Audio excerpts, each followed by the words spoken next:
Where could that bit go? So, do you have a favorite?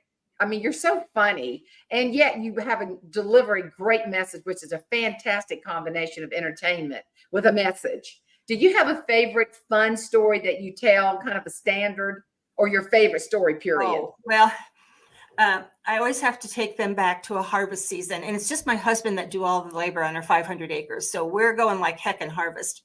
And it was a cold morning, and he said, it's cold out there today, so here's what we're going to do. I'll start the pickup so it can be warming up. And then I'm going to take out a tractor and wagon. We're going to open up a new field, and I want a very specific example from that part of a field. So I'll park it on the buffer strip, which is like a grass area on our field. You come and get me with the warm pickup. I'll take out the combine. You bring the next rig. We're ready to go. Those are my instructions. So I'm out there moving yesterday's corn. I got all kinds of noise around me. I looked at my watch, time to go and get my husband, Keith. So I hopped into the warm pickup, had to back it away from the barn. So I released the parking brake, pushed in the clutch, put that thing in reverse, and I started to back up. Not slowly. I was backing up really, really fast. And the more I stomped on the brake, the faster I went. Bam, right into a grain bin. And the hitch of the pickup sheared off 3 bolts. And I am bawling. I'm thinking, what the heck happened? And then I looked down. Because it was a cold morning, my husband, Keith, thought maybe the pickup should idle just a little bit faster. And he had wedged a block underneath the brake to hold down the accelerator. And the more I stomped on the brake, the more I stomped on the accelerator. Well, I got out the field and I told him what happened. And he said, didn't you see the block? I said, no, Keith, I do not get into a vehicle and ask myself, oh, I wonder today if somebody wedged a block underneath the brake to hold on an accelerator. I don't do this. I got to tell you something. There's days when divorce is just not good enough, Jane. You just want to get rid of them and feed the remains to the dog. Well, these are real life stories I'm telling here. And when we go after parts, when we do stupid things, which was not funny at the time, but it's funny now. And that's something Jeannie taught me. I have wasted years of laughter because I never saw the humor in what at that time was a point of pain or some discrepancy.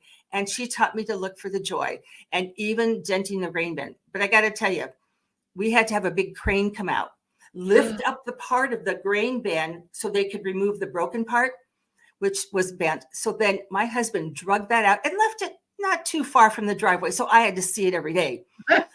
I drug it down to our old cattle feeding floor so my grandsons could have a rumble strip while they did their bicycle. So you just got to have some fun. Oh, yeah. There's so much stuff you can do with broken this and that. We have a couple that daughter got married, and I couldn't believe they were going to have it on their property because their farm was lots of rusted out tractors and harrows and all kinds of stuff. Well, I mean, they even had a mattress in the corner. They created a work of art. You see, this cat is back, by the way. Kitty is back.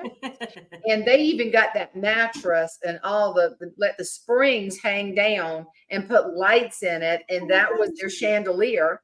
They decorated all of the farm equipment. And I mean, it just became an art gallery of vintage equipment. I mean, it was probably one of the most spectacular weddings. I mean, who would ever think they didn't want to move it, so they just decorated with it. Well, we just hope the marriage lasts as long as the rusty implement, right? And so far, so good, I will say. Yeah. But that's so funny you say that because I remember Thomas bought not 1, but 2 stockyards, and I had to work in the stockyard. And, you know, that dog did not hunt with me at all. And I remember the very first day I went, I had just left the fertility clinic, or I should say infertility clinic. And because we were trying so hard to start a family, and he told me the bad news that we only had a 15% chance of having a child. It's coincided with me going to the stockyard. Now, let me tell you what I wore. A little navy blue skirt, had little whales painted on the pockets. And I had a little Peter Pan, had a little blue piping, had whales painted. I looked so ridiculous going to the stockyard thinking that I was going to look officey. And I was about to explode tears because of what the doctor told me. So I remember I couldn't find Thomas. And I was going through, where's Thomas? Like that with my little decorative whale. I so blended. And so somebody said, he's back there over the hogs. I said, okay. So when I was walking back there, I passed this cattle buyer. and his name was Calvin. I'll never forget this. And I said, "His Thomas back here." He said, "You that Herlong girl?" I went, "Yes." And "You're scary," but I didn't say that. And he said, "Y'all got any chaps?" And I said, "No." I really thought he was asking for chapstick. So I knew that was coming. I'm thinking, "I'm not giving you my chapstick. I'll get some kind of cootie on my lip."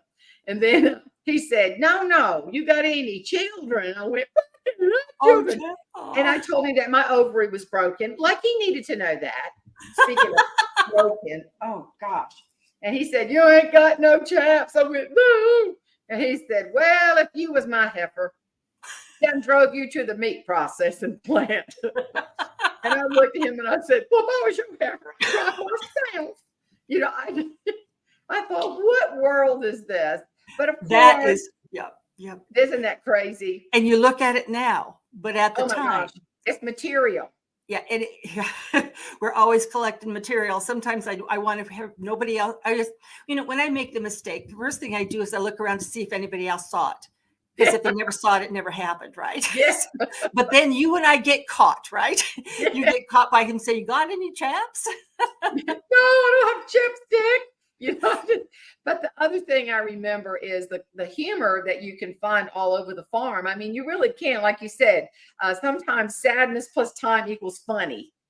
Or weird plus time equals funny. And I remember the veterinarian at the stockyard was just a comedian. I didn't know it. And he was pregnancy testing a heifer. Well, hello. I had not seen that. And so, but I saw his arm gone and I went, "Oh, where's your arm?" Like that. And he said, "Well, how's the dog on this thing?" I was just standing here pointing. And this old gal just backed up on me. I went, "No." I believed everything and anything. I mean,